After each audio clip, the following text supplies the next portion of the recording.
तर आजचा जो आहे नेटवर्किंगमध्ये, नेटवर्किंग नंतर आलेला आहे आपला ईमेल करणं, ईमेलिंग. ओके, ईमेल काय असतं काल मी सांगितलं तुम्हाला थोडक्यात वाचून वगैरे.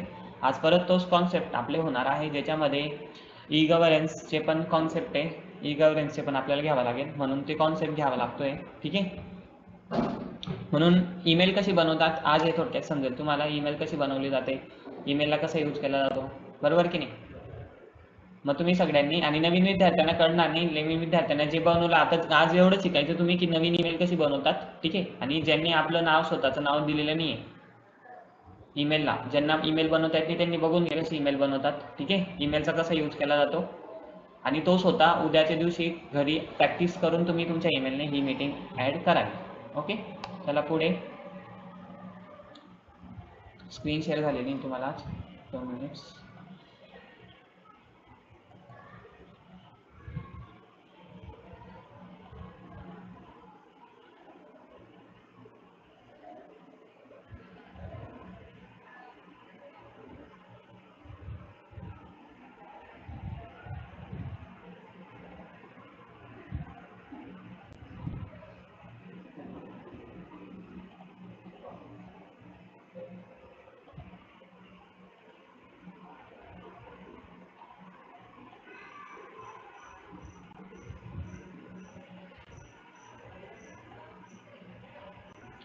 जोपर्यंत इकडनं परमिशन भेटत नाही तोपर्यंत कोणी माईक ऑन करायचा नाही. फक्त तुम्हाला काही थोडक्यात बोलायचं असलं, काही प्रश्न करायचा असला तर थोडक्यात तुम्ही एक तर कमेंटला विचारायचं किंवा माईक ऑन करून.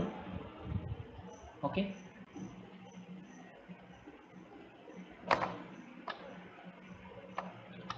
ईमेलिंग. ठीक आहे, ईमेल सगळ्यांना माहिती आहे. ईमेलचा यूज कसा करतात, काल थोडक्यात कशी ईमेल करतात, बॉडी कोणाला म्हणतात, ईमेल कसा संदेश पाठवायचा, BCC काय आहे, CC काय आहे, हे मी थोडक्यात दाखवलं तुम्हाला. तरी परत हे रिव्हिजन होईल तुमचं आज. ठीक है, आज की दुनिया में डिजिटल संचार और सेवाओं को समझना आवश्यक है.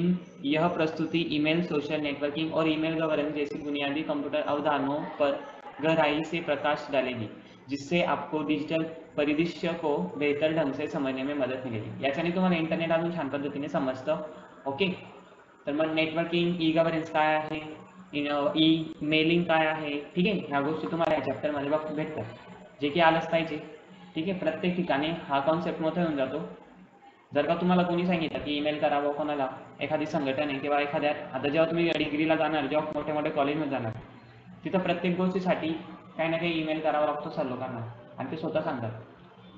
मग ते त्या टायमाला ते नाही शिकवणार तुम्हाला की ईमेल कसं करतो, तुम्हाला स्वतः बघावं लागेल. मग तुम्हाला ईमेल पण करता आला पाहिजे त्यांना. ओके, आणि तिथं कधी थोडीशी पण चूक झाली तर मग तिथं तुमच्या चुका दिसतात. आता बघा, ईमेल काय होत आहे, जसं मी तुम्हाला सांगितलं, ई कशासाठी लागतो, इलेक्ट्रॉनिक्ससाठी लागतो, कम्प्युटरशी रिलेटेड गोष्टींसाठी लागतो. जर का कोणत्याही ठिकाणी e learning, email, E shopping वगैरे लागतोय तर तो कम्प्युटरशी रिलेटेड वरती येतोय. म्हणजे कम्प्युटरवरून इलेक्ट्रॉनिक मेल म्हणजे कम्प्युटरच्या माध्यमातून ईमेल करणं, पत्र लिहिणं. ठीक आहे, ई शॉपिंग म्हणजे कम्प्युटरच्या माध्यमातून शॉपिंग करायची. ई लर्निंग म्हणजे कम्प्युटरच्या माध्यमातून स्टडी करायची. ई कशासाठी लागतोय, आता ई गव्हर्नन्स पण आहे, भरपूर आहे. ठीक आहे, मग हे तुम्हाला समजलं पाहिजे. याच्यात आता दिलेले तर काल मी सांगितलं होतं तुम्हाला, तरी मी एकदा फक्त वाचून सांगून देतो. ईमेल, इलेक्ट्रॉनिक मेल, इंटरनेट जैसे डिजिटल संचार लिंक पर संदेश, डेटा, वीडियो, ध्वनि और ग्राफिक्स भेजने का एक तरीका है.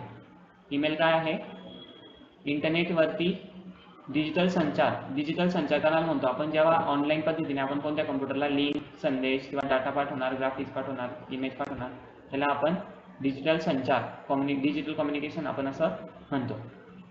यह कंप्यूटर नेटवर्क पर इलेक्ट्रॉनिक रूप से संदेश भेजने और प्राप्त करने की प्रणाली है.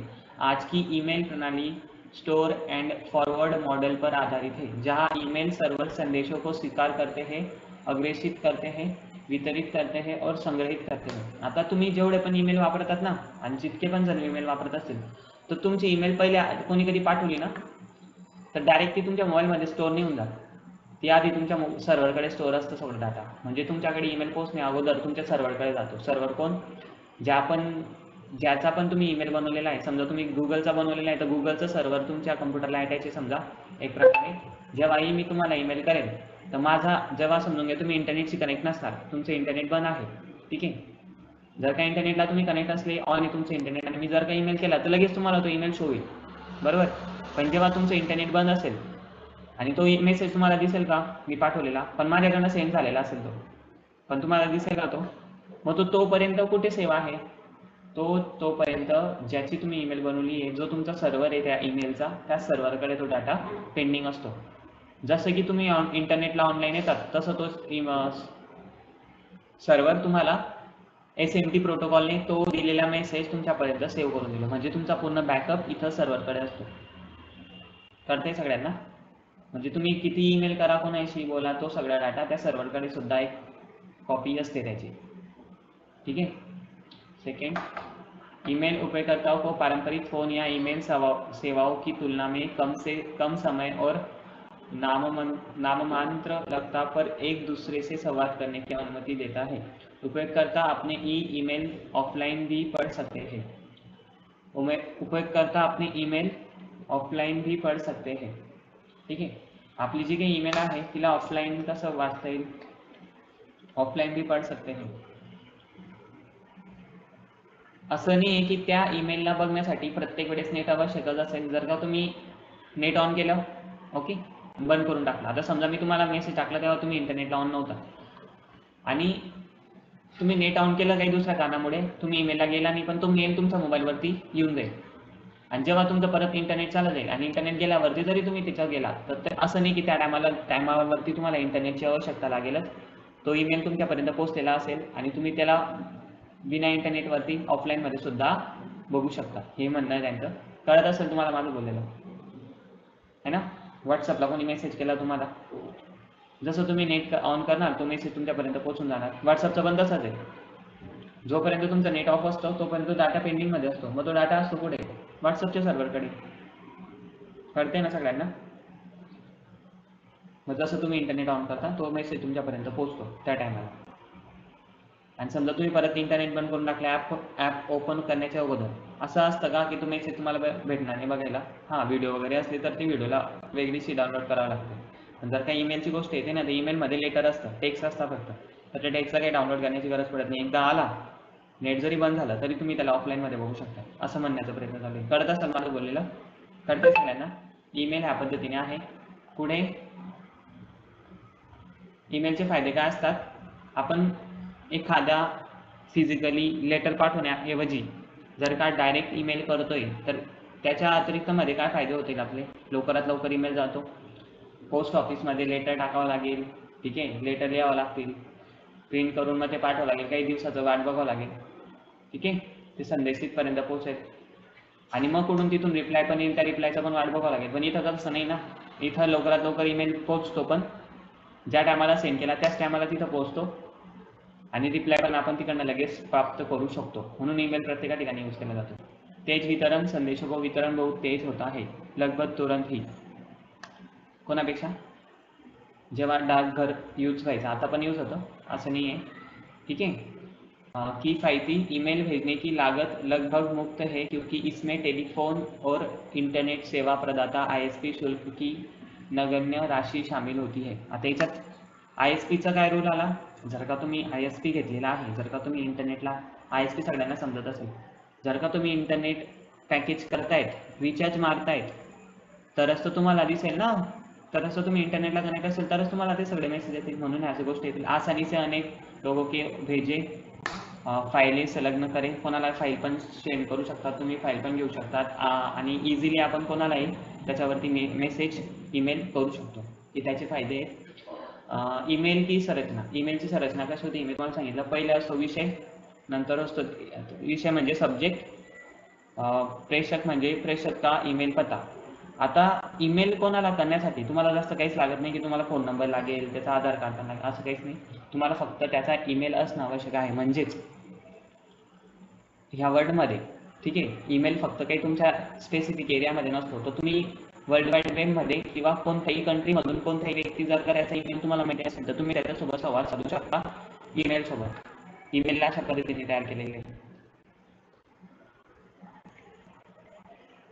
आता समजा आता जर का दुसऱ्या कंट्रीची गोष्ट येते की जिथं लेटर पाठवायचं आहे फिजिकली, ते किती कठीण झालं असतं. ते लेटरच केव्हा गेलं असतं तिथं आणि रिप्लाय यायला गोष्ट तर विसरून गेलं असतं तुम्ही रिप्लाय येतोपर्यंत.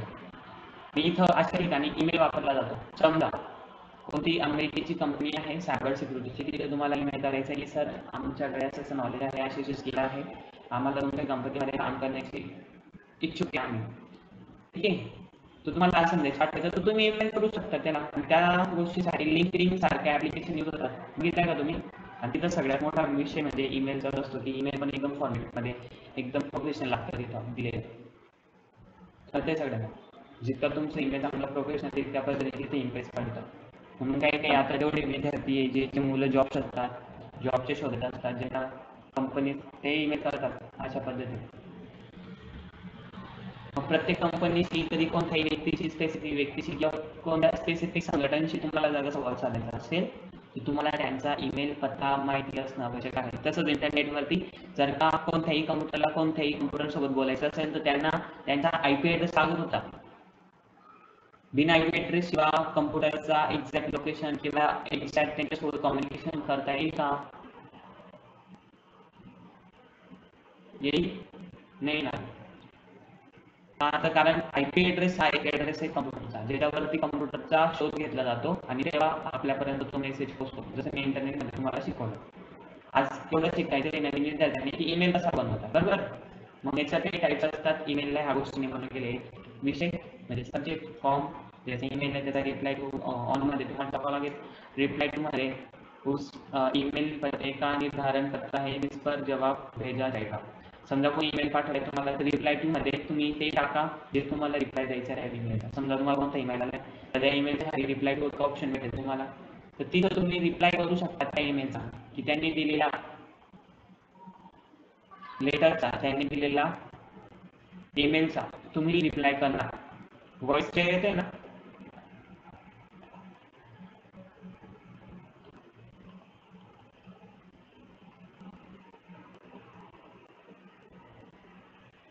नाही बापरे, मग केव्हा इथे शांत असते मुलं. सगळं सिस्टम बरोबर आहे आज. येतंय क्लिअर असं मला कळलं नाहीये, असं नाही समजलं. येतोय का नाही येते, नाही येते, अटकतोय व्हायचं असं. ओके. कालचे मागचे 2 लेक्चर होते ना इंडियन टीमचे, त्याच्यात काय झालं माहिती का, माझं लक्षच नाही. आपण जेव्हा रेकॉर्डिंग करतो नाही बघायचं स्क्रीन रेकॉर्डिंग, त्याच्यामध्ये मायक्रोफोन ऑफ होतं. सर्व रेकॉर्ड झालंय बट वॉइस रिकॉर्ड नहीं करना है. बड़े दुख की बात है कि पूरा लेक्चर खत्म होने के बाद समजा की वॉइस ही नहीं होती. मुलांना काय टाकायचं ह्या वेळेस केल्याने मी प्रॉब्लेम सॉल्व्ह करून ठेवली. हा काही टेन्शन नका घेऊ, हा टाकून दे ह्या वेळेस येऊन जाईल तुम्हाला बरोबर. ठीक आहे. तर मग ईमेलच्या मध्ये ह्या गोष्टी असतात, ठीक आहे. विषय, सब्जेक्ट आणि रिप्लाय टू वगैरे तुम्हाला आला पाहिजे. सेकंड आहे तुम्हाला अटॅचमेंट. तुम्हाला मी जर सांगितलं मी फाईल अटॅच केली होती तर फाईल वगैरे अटॅच किंवा एखादी इमेज अटॅच करू शकता तुम्ही. ते अटॅचमेंट आपण असं म्हणतो ज्याच्यामध्ये आपण व्हिडिओ, पिक्चर, दुसऱ्या फाईलला सुद्धा अटॅच करू शकतो. आणि माझा एक ईमेल आहे, भरपूर ईमेल केले मी तर जागोजागी ईमेल करतो माहिती आहे. मला म्हणजे मला आता समजा माझ्या एक दाखला आणायचा होता गावाकडून, मला काम होतं, तिथून दाखला आणण्या आधी त्या सरांना डायरेक्ट त्या शाळेला पहिले ईमेल मारला की सर माझा असा असा प्रॉब्लेम आहे आणि मला असा असा दाखला घ्यायचा होता, तर मी ह्या तारखेला सुट्टी सर म्हटलं माझी, मी ह्या तारखेला तुमच्याकडे येत आहे, तर प्लीज माझा दाखला आहे का, किंवा नसेल किंवा हा डाटा ह्या वर्षाचा डाटा तुमच्याकडे नसेल तर मला प्लीज याची लवकरात लवकर तुम्ही अपडेट द्यावा, किंवा मी ह्या टायमाशी मी निघून आलाय. कळतंय तुम्हाला? म्हणून तुम्ही पण असं रेग्युलरली यूज केलं पाहिजे, प्रत्येक गोष्टीचा यूज केला पाहिजे. ठीक आहे. चला मग पुढे मुख्य भाग. यह वह हिस्सा है जहाँ वास्तविक सामग्री संग्रहित होती है. मुख्य भाग म्हणजे ठीक आहे, मुख्य भाग म्हणतात त्याला आपण माझ्यामध्ये बॉडी, ठीक आहे, याला बॉडी म्हणतो आपण. इथं विषय, सब्जेक्ट, अटॅचमेंट झाल्यानंतर मुख्य भाग तो आहे बॉडी, त्याला असं म्हटलं. यह वह हिस्सा है जहाँ वास्तविक सामग्री संग्रहित होती है. आमतौर पर पाठ प्रारूप में इसमें हस्ताक्षर या प्रेषक के ईमेल सिस्टम द्वारा स्वतः उत्पन्न पाठ भी शामिल हो सकते हैं. सामग्री विभिन्न ईमेल प्रणालियों के अनुसार विभिन्न हो सकती है. ईमेल पता. एक ईमेल पता 2 अलग अलग भागों से बना होता है.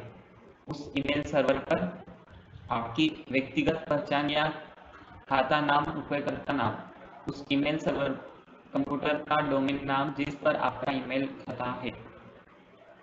ईमेल पता, एक ईमेल पता दो अलग अलग भागों से बना होता है। एक ईमेल, उस मेल सर्वर पर आपकी व्यक्तिगत पहचान का खाता नाम और उस मेल सर्वर कंप्यूटर डोमेन का नाम जिस पर आपका ईमेल खाता आहे। आता इथं ईमेलला दोन भागामध्ये बनवलेला आहे। पहिलं आहे तुमचं युजर नेम, ज्या व्यक्तीची ती ईमेल आहे, ज्या व्यक्तीचं नाव आहे, ज्या व्यक्तीने ते ईमेल बनवलेली आहे त्याची इन्फॉर्मेशन त्याच्यावर असते, म्हणजे त्याचं नाव। ओके, तर त्याला आपण मेल सर्वर आपण असं म्हणू, ठीक आहे। आणि ज्याचा तुम्ही ईमेल बनवलेला आहे, ठीक आहे, ज्याचा तुम्ही ईमेल घेतलेला आहे, ज्याची सर्व्हिस घेताय तुम्ही, समजा तुम्ही गुगलकडे घेता तर google.com लागेल। आणि जर का तुम्ही गुगलकडनं आयपी ॲड्रेस घेत असेल किंवा तुम्ही डोमेन नेम विकत घेत असाल तिकडनं, तर तुमचं तुम्ही दिलेलं नाव, तुम्ही जे नाव सजेस्ट केलेलं तिथं तुम्ही जे डोमेन नेम घेतलेले, आता हर्षल.com घेत असेल तर तुमचं हर्षल.com येईल। समजतंय का? जर का तुम्ही फ्रीवाले घेतलं असेल, गुगलचे फ्रीवाली सिस्टम यूज करत असाल तर तुम्हाला google.com येईल। समजतंय माझं बोललेलं? आता डोमेन का लागेल? डोमेन याच्यासाठी लागेल की जेव्हा आता माझ्याकडे एवढं मोठं सिस्टम आहे का की मी माझी ईमेल माझ्या मोबाईलवरती अपलोड करून पूर्ण जगाला लागते, आणि जेव्हा पूर्ण जगाचं ट्रॅफिक माझ्या मोबाईलवरती, माझ्या मोबाईलमध्ये एवढी ताकद आहे का सहन करण्याची, एवढी कॅपॅसिटी आहे का, तो इतक्या समजा 500च्या वरती पण जेव्हा युजर होऊन जातील ना, आणि 500च्या वरती पण युजर जेव्हा तुमच्या ईमेलवरती लॉग इन करतील आणि तिला ऍक्सेस करण्याचा प्रयत्न करतील, तर सगळ्याचा सगळा लोड तुमच्या मोबाईलवरती असणार। मला सांगा हे शक्य आहे का?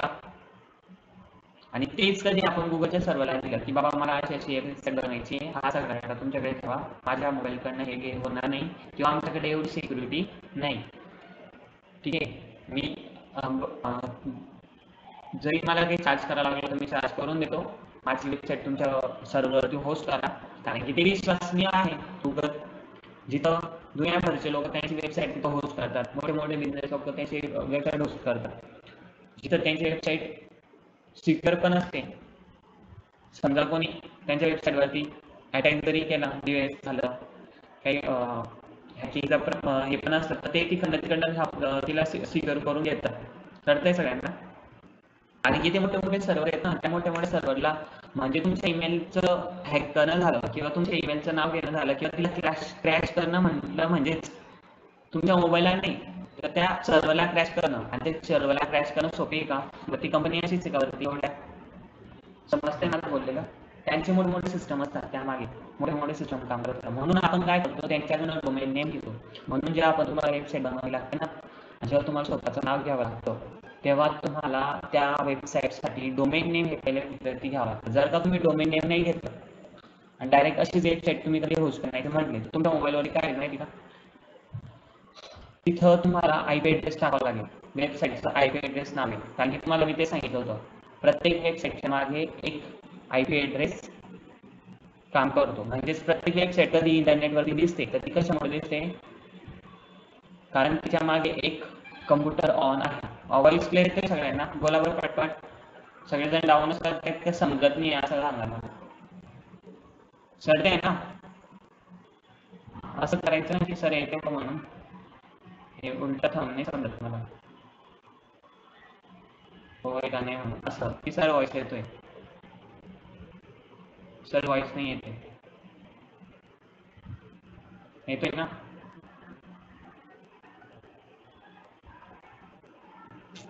भरपूर गावात चालले गेला तुम्ही, कसं व्हॉइस देणार नाही?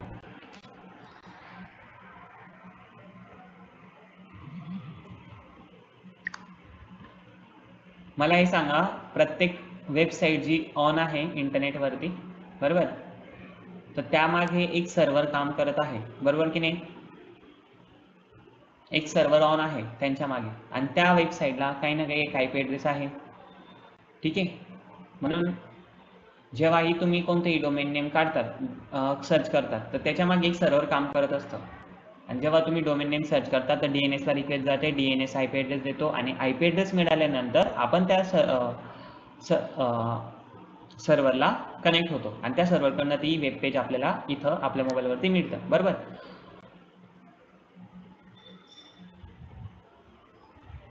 येतोय ना?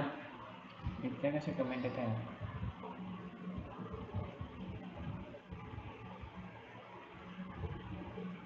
प्रणित वॉइस नाही येते का?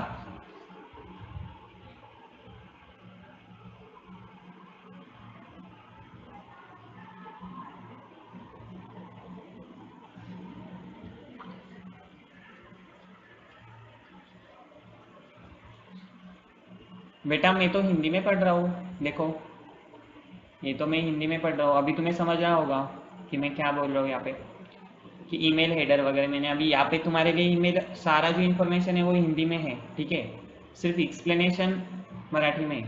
और आपको एक बात कह दूँ कि ठीक है, तो आपके लिए ही ये सब कुछ, जिनको हिंदी समझती है ना तो उनके लिए ऐसे प्रेजेंटेशन बनाए मैंने।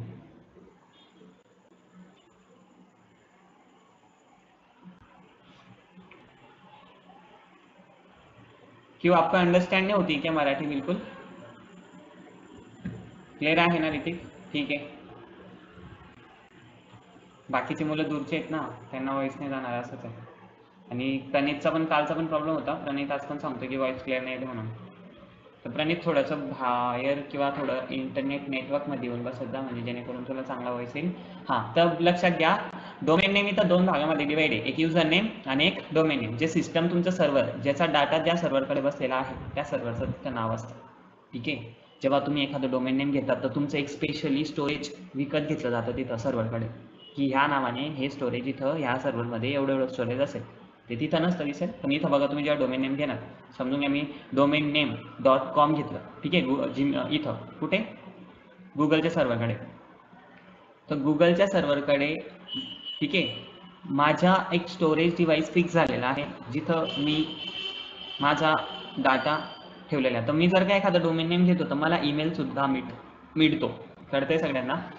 ईमेलसुद्धा मिळतो, म्हणजे माझा ईमेल डायरेक्ट असा, जे मी डोमेन नेम घेतले ना त्याचा डायरेक्ट असा डाटा होऊन जाईल. समजून घ्या, मी काय NK computer.in घेतला, तर जेव्हा मी माझा ईमेल बनवता येईल ना, किंवा मी ईमेल बी जर का मला भेटला ना तर त्या याच्यावरून, तर मला कसा भेटेल माहिती का? ईमेलचं मी नाव टाकेल इथं, आणि जे काही @ नंतर लागेल तर तुमचं google.com लागेल आणि माझं काय लागेल माहिती का? NK.in जे काही डोमेन नेम घेतलं असेल मी त्या लास्टला लागेल. तुम्ही जर का फ्रीवाले यूज करताय तर तुम्हाला google.com लागेल. जर का मी डोमेन नेम घेतलंय तर माझं त्या पद्धतीने लागेल. ह्याच पद्धतीचा फरक आहे. जेव्हा तुम्ही एखादं डोमेन नेम घेतात तर तुमच्या वेबसाईटला एक नाव मिळतं, IP ॲड्रेस सोडून तुम्ही तिला होस्ट करू शकतात. आणि मेन म्हणजे तर ईमेल बी 2 भागात डिवाइड असते अशा पद्धतीने, एक यूजर नेम आणि एक डोमेन नेम. कळतंय सगळ्यांना? ये कहाँ पे, इनका नाम क्या था, किधर है वो, यशिका. यशिका, एक बार देख लो, ये आपका ईमेल जो होता है वो 2 भाग में डिवाइड है, देखो, एक है यूजर नेम और एक डोमेन नेम. आपने ईमेल देखा होगा, आपका जो भी ईमेल है वो ईमेल में आपका स्टार्टिंग में आपका यूजर नेम होता है, और आपका ईमेल का जितना भी डाटा है, जिसका कोई ना कोई एक सर्वर होगा, उसका नेम यहाँ पे होता है, बराबर. तो ये 2 पते होते हैं, एक होता है मेल सर्वर और एक होता है मेल सर्वर कंप्यूटर का डोमेन नाम, ठीक है. हे दोनों भाग होते इसमें, ठीक आहे. समजलं? त्याला पुढे जायचं का मग? डोमेन नेमला समजा थोडंसं अजून पण मी म्हणतोय, तर सर हे डोमेन नेम का विकत घ्यावं लागतं? कारण आपल्याकडे एक स्टॅटिक IP ॲड्रेस आहे आणि त्या गुगलच्या मोठ्या सर्व्हरांकडे आपल्याकडे डायनामिक IP ॲड्रेस आहे, आणि त्या गुगलच्या मोठ्या सर्व्हरकडे एक स्टॅटिक IP ॲड्रेस आहे जो फिक्स असतो, ज्यांनी ते घेतलेले असतात. म्हणून आपल्याला त्यांच्याकडे जर का हे करायचं असेल तर ते आपल्याला अशा पद्धतीने सर्व्हिस प्रोव्हाइड करतात. आपल्या मोबाईलला काही ताण नसतो त्याचा. मेन म्हणजे आपल्या कम्प्युटरवरती ती वेबसाईट होस्टच केली नसते, ती जी वेबसाईटचा पूर्ण डाटा असतो त्या दुसऱ्या कम्प्युटरवरती होस्ट केलेला असतो. म्हणजे तुमच्या वेबसाईटला जर का तुम्ही एखादी वेबसाईट बनवताय आणि तिला 24 घंटे तुम्हाला इंटरनेटवरती दाखवायची आहे, इंटरनेटवरती शो करायची आहे, तर तुम्ही जर का तुमच्या मोबाईलवरती शो केली तर हे शक्य नाही. तुमचा मोबाईल जसा बंद होईल तशी ती वेबसाईट दिसणं बंद होऊन जाईल. मग मला सांगा, तुमचा मोबाईल असं होईल का? एक तर तुम्हाला स्वतःचं एक असं पूर्ण सिस्टम बसावं लागेल, आणि जरी तुम्ही ते सिस्टम बसवलं तर ते 100% गॅरंटी नाही आहे की ते इतकं पॉवरफुल असेल आणि प्रत्येक प्रॉब्लेम्सला फेस करू शकेल. कारण की तुम्ही जर का पूर्ण इंटरनेटला तुमची पूर्ण www वर्ल्ड वाईड वेब मध्ये जर का तुमची वेबसाईट दाखवत आहात तर भरपूर असं ट्रॅफिक तुमच्या वेबसाईटवरती येईल जे तुमच्या कम्प्युटरला लोड देईल, ठीक आहे. आणि ते तुमच्या कम्प्युटरची कॅपॅसिटी पाहिजे म्हणून भरपूर त्यामागे असं मॅनेजमेंट लागतं आणि तो मॅनेजमेंट आधीपासून त्या गुगल मोठ्या मोठ्या सर्व्हरकडे असतो म्हणून आपण त्यांच्याकडे आपली वेबसाईट होस्ट करतो. त्याने काय फायदा होतो आपल्याला, 24 घंटे आपल्याला कोणताच सर्व्हर ऑन ठेवावा लागत नाही. 24 घंटे गुगलचं सर्व्हर आपल्या वेबसाईटसाठी काम करतं. आपली वेबसाईट रात्र दिवस ऑन असते त्यांच्याकडे. जेव्हाही तुम्ही क्रोमला टाकाल तर ती दिसेल कारण की ते गुगलचं सर्व्हर आपल्या वेबसाईट मागे काम करतं कारण की आपण त्यांना पैसे दिलेले असतात. मीन्स ते इयरली वर्षाने द्यावं लागतात आपल्याला, वर्षाचा इन्कम असतो त्यांचा, चार्ज करावा लागतो तिथं. जेव्हाही तुम्ही डोमेन नेम घेतात ना तर तुम्हाला चार्ज द्यावा लागतो वर्षाचा. समजत असेल माझं बोललेलं? ओके. मग जेव्हा तुम्ही एखादं डोमेन नेम घेतात तर तुम्ही वेबसाईटचा जो काही डाटा आहे तो त्या सर्व्हरकडे असतो आणि बाकीचं काम ते सर्व्हर करतात. जेव्हा तुम्ही ईमेल पण घेतात तर ईमेलचा सुद्धा डाटा त्या सर्व्हरकडे, कारण की तिथून जर का ईमेल बनवताय तुम्ही तर तुम्हाला ईमेल पण फ्रीमध्ये भेटतात डोमेन नेम घेतात तर तुमचा ईमेलचा डाटा सुद्धा त्याच्यातच ॲडजस्ट होतो जे तुम्ही परचेस केलेला आहे. समजत असेल? पण तुमचा ईमेलचा लुक बदलून जाईल, दुसऱ्यांपेक्षा ईमेल तुमची युनिक दिसेल जर का तुम्ही स्वतःचं डोमेन घेतलं असेल. समजून घ्या अनुष्काने घेतलेलं आहे, तिचं ईमेल घेतलं राईट. समजून घ्या अनुष्काने घेतलं अनुष्का.सोनोने.in, ठीक आहे. तर तिने अनुष्का.सोनोने.in नावाने वेबसाईट पण बनवली आहे. पण जेव्हा तिला ईमेल पण बनवायची असेल तर ती तिच्याच डोमेन नेम वरती ईमेल बनवू शकते. ती ईमेल कशी असेल तिची, तिच्या भावाची ईमेल बनवायची समजा अनुष्काला, तर तिच्या भावाचं आधी नाव टाकेल आणि तिने आधीपासून डोमेन नेम घेतलेले आहे तर अनुष्का.सोनोने.in तर डोमेन नेम असं लागेल. म्हणजे तिथं @ नंतर ह्या दोन भागामध्ये ती डिवाइड केली असते. @ नंतर एक युजर नेम आणि एक ते सर्व्हरचं नेम जिथे तुम्ही ती होस्ट केलेली आहे. बरोबर कळलं असेल सगळ्यांना? समजते बोललेलं? जायचं का परत तुमचं इम्प्रेशन बघायला? कळतंय ना? और क्या ही बताना. चलो आगे. Social networking, connection banana. Social networking internet आधारित सोशल मीडिया कार्यक्रमों को उपयोग दोस्तों, परिवार, सहपाठियों, ग्राहकों को और ग्राहकों के साथ संबंध बनाने के लिए करती है. कनेक्शन बनाना, ठीक है. सोशल नेटवर्किंग मध्ये वैश्विक जागरूकता. सोशल नेटवर्किंग के माध्यम से हम जान सकते हैं कि दुनिया भर में क्या हो रहा है और हम इसके बारे में अपनी प्रतिक्रिया भी दे सकते हैं. वैश्विक जागरूकता इंटरनेटने सोशल नेटवर्किंगने बनते. आपल्याला बघता येतं की पूर्ण जगामध्ये काय चालू आहे कारण की त्या सोशल नेटवर्किंगवरती प्रत्येक कंट्रीची, प्रत्येक सिटीची, प्रत्येक याची त्यांचे मतं तिथं मांडू शकतात. प्रत्येकाची इन्फॉर्मेशन प्रत्येकाला दिसते जर का पब्लिकमध्ये दिलेली असली तर. त्यालाच आपण वर्ल्ड वाइड वेब म्हणतो. सोशल नेटवर्किंग यालाच म्हणतात. जानकारी साझा करना. इन साइटों के माध्यम से लोग अपनी जानकारी और विचारों को उन लोगों के साथ साझा कर सकते हैं जिनसे वे जुड़ना चाहते हैं, ठीक आहे. आता समजून घ्या मला एखादा व्यक्ती, स्पेसिफिक व्यक्तीसोबत बोलायचं आहे किंवा त्याला काहीतरी सांगायचं आहे तर मी ईमेल करून टाकेल त्याला, मला फक्त ईमेल माहिती पाहिजे. कळतंय? जर का मला त्याला लेटर पाठवायचंय आणि लेटर पण नाही पोहोचत समजा, तर जसं तुम्हाला त्याचा ॲड्रेस माहिती असेल, आधीचे लोक काय करायचे, कधी कोणासोबत बोलायचे किंवा काही सांगायचंय त्यांना तर त्यांना लेटर पाठवून द्यायचं त्यांच्या घरी किंवा त्यांच्या नावाने सुद्धा लेटर जायचं. फक्त नाव आणि गाव माहिती पाहिजे, बस एवढंच. त्या गावामध्ये त्या नावाचा व्यक्ती कोण आहे त्याच्या घरी बरोबर ते लेटर जायचं. मग ईमेलचं पण तसं दिवस आहे ना, फक्त कधी ईमेल करायचं तर त्या व्यक्तीचा ईमेल असणं आवश्यक आहे, ठीक आहे. व्यक्तिगत और व्यावसायिक उपयोग. सोशल नेटवर्किंग सामाजिक और व्यावसायिक दोनों उद्देश्यों के लिए किया जा सकती है, जिससे यह व्यक्तिगत और पेशेवर बातचीत के लिए एक बहुमुखी उपकरण बन जाता है, ठीक आहे. समजणं असेल व्यक्तिगत और व्यावसायिक उपयोग के लिए हे यूज होतात. जसं की व्यवसायासाठी जर का कोण आता मला माहिती आहे की व्यवसाय जर का कोणी टाकून बसलेलं आहे तर त्याला माहिती की त्याला कोणी काही ना काही चोरी करेल समजा किंवा प्रत्येक टायमाला त्याला काही ना काही संदेशांची गोष्ट करेल तर त्या टायमाला ह्या गोष्टी त्याला सोशल नेटवर्किंगमध्ये काम येतात. त्याला काही मार्केटिंग करायची राहायची तर त्याची इन्फॉर्मेशन तिथे टाकेल, भरपूर लोकांना ती इन्फॉर्मेशन सांगेल आणि त्यांची ती माहिती लोकांना कळेल आणि तेव्हा लोक जाऊन त्याला जोडतील. ओके.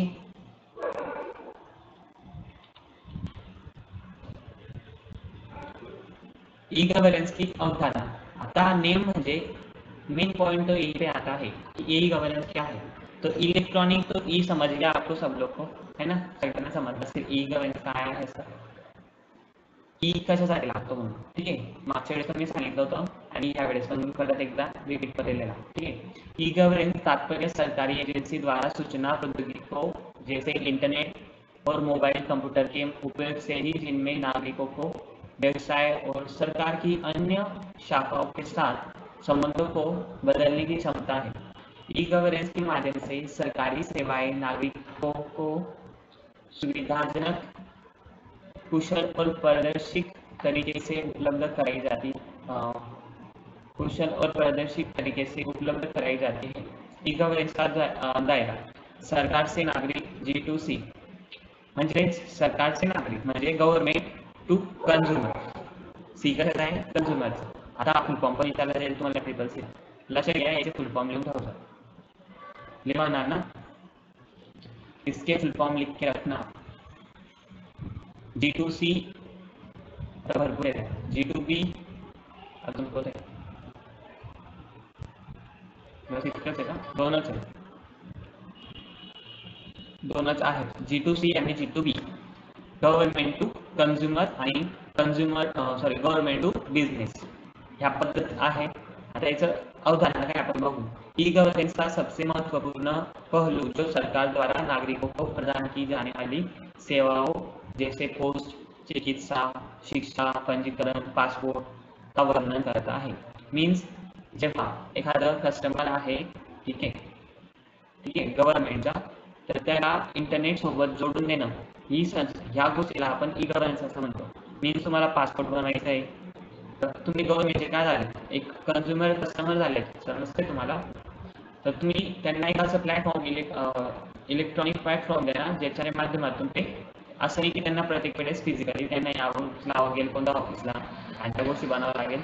तर या पद्धतीला आपण G2C म्हणजे गव्हर्नमेंट टू कंझ्युमर ही पद्धत ऑनलाईन मध्ये जी काही राबवली जाईल त्याच्यामध्ये बघा काय काय येईल, पोस्ट, चिकित्सा, शिक्षा, पंजीकरण, पासपोर्ट बनवायचे ऑनलाईन पद्धतीने तुम्ही अप्लाय करणार, ड्रायव्हिंग लायसन्स बनायचे ऑनलाईन पद्धतीने अप्लाय करणार, तुम्ही ऑनलाईन पद्धतीने जे काय पंजीकृत करणार त्यालाच आपण G2C असं म्हणतो। ह्याच गोष्टींना जे की गव्हर्नमेंट टू डायरेक्ट कंझ्युमर आहे आणि सरकार से व्यवसाय, गव्हर्नमेंट टू बिझनेस म्हणजेच गव्हर्नमेंट टू बिझनेस मीन्स गव्हर्नमेंटला काही त्याचं सामान घ्यायचं आहे किंवा गव्हर्नमेंटला काही परचेस करायचं आहे, ठीक आहे, किंवा काही विकायचं आहे, सेल करायचं आहे, तर ते डायरेक्ट ह्या प्लॅटफॉर्मद्वारे या G2Bच्या प्लॅटफॉर्मद्वारे ते डायरेक्ट एखाद्या बिझनेस पर्सनशी कॉन्टॅक्ट करून त्यांचा एक तर त्यांना जे काही परचेस करायचे ते परचेस करू शकतात किंवा त्यांना काही जे सेल करायचे ते सेल करू शकतात। मीन्स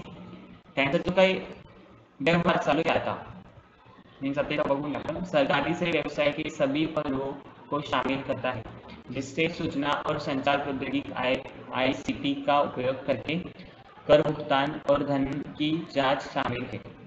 समजा सरकारला भरपूर काही कम्प्युटर घ्यायचे गव्हर्नमेंट आयडियासाठी बरोबर, आणि त्यांना एक चांगलं प्लॅटफॉर्म लागेल तिथून ते पूर्ण मेटल त्यांना घ्यावं लागेल, तर ते असं कोणतं तरी बिझनेस एक तिला शकतील जिथं त्यांचं एक प्लॅटफॉर्म असेल समजा ऑनलाईनला की त्यांना एक परचेस सेल करून द्यायचे, त्यांचं सामान एक होल्ड झाला त्यांना सेल करायचं, तर ते इंटरनेटला ते टाकून द्यायचे G2C मध्ये, तर तिथं भरपूर असे बिझनेसमॅन असतील ज्यांना ते आवडते किंवा त्यांना करायचे, तर ते तिथं जाऊन एक्सेप्ट करून ते गव्हर्नमेंटला ते परचेस करू शकतात किंवा गव्हर्नमेंटला घ्यायचं आहे सामान, तर गव्हर्नमेंट तिथं फक्त सांगेल की आम्हाला असं असं सामान लागतं आहे, ठीक आहे, अशा क्वांटिटीमध्ये, जर का गव्हर्नमेंट घेते तर काही क्वांटिटीमध्ये येईल ना, त्यांचा जो काही व्यवहार असेल त्याला आपण G2B असं म्हणतोय। कळते गव्हर्नमेंट टू बिझनेस और गव्हर्नमेंट टू कंझ्युमर समजलं असेल तुम्हाला G2C, ठीक आहे। याच्यावरती एक व्हिडिओ दाखवून देईल मी तुम्हाला चांगल्या पद्धतीने समजेल, तुम्हाला कळतंय सगळ्यांना, मागच्या वेळेस छान पद्धतीने एक्सप्लेन केलं होतं मी, त्याचे उदाहरण पण दाखवून देईल तुम्हाला G2C चे। ई गवर्नेंस के लाभ, सरलीकृत सूचना संचय, यह नागरिकों को और व्यवसायों के लिए सूचना संचयन की प्रक्रिया को बहुत सरल बनाता है। सशक्त नागरिक भागीदार, यह लोगों को सरकार के किसी भी विभाग से संबंधित जानकारी इकट्ठा करने और निर्णय लेने की प्रक्रिया में शामिल होने का अधिकार देता है। लोकतंत्र को मजबूत करना। ई गवर्नेंस शासन के सभी स्तरों पर अधिक नागरिक भागीदारी सुनिश्चित करके लोकतंत्र के ताने बाने और मजबूत करता है। भ्रष्टाचार का उन्मूलन। यह सेवाओं के संचालन की ओर ले जाता है। यह सुनिश्चित करता है कि सार्वजनिक कल्याण के हर काम से संबंधित जानकारी सभी नागरिकों के लिए आसानी से उपलब्ध हो, जिससे भ्रष्टाचार समाप्त होता है। ठीक आहे, तर याच्यात कसं असेल की तिथं त्यांना चांगलं प्लॅटफॉर्म भेटलं पाहिजे, हे ह्या गोष्टींचा त्यांना लाभ होतो। सरळ म्हणजे त्यांना सरळ त्या गोष्टीवरती डायरेक्ट एखादा बिझनेस नाही शोध कोणी बोलते काय म्हणत मला व्हॉइस अटकते का रे? हॅलो, व्हॉइस डिस्कनेक्ट होतोय का?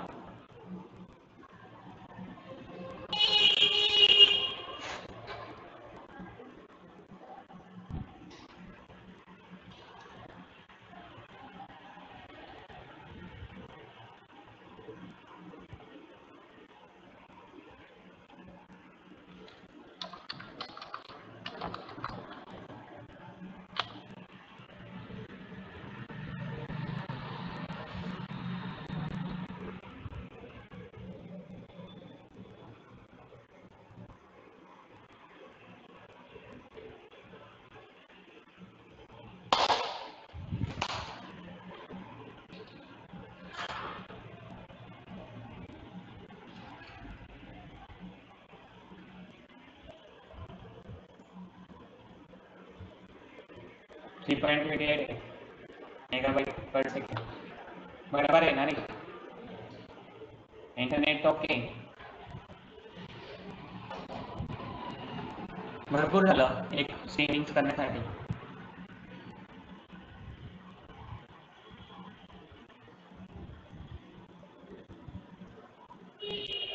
येतोय वॉइस क्लिअर आता? पुन्हा अडकतोय असं? एक काम करा, 2 मिनिटं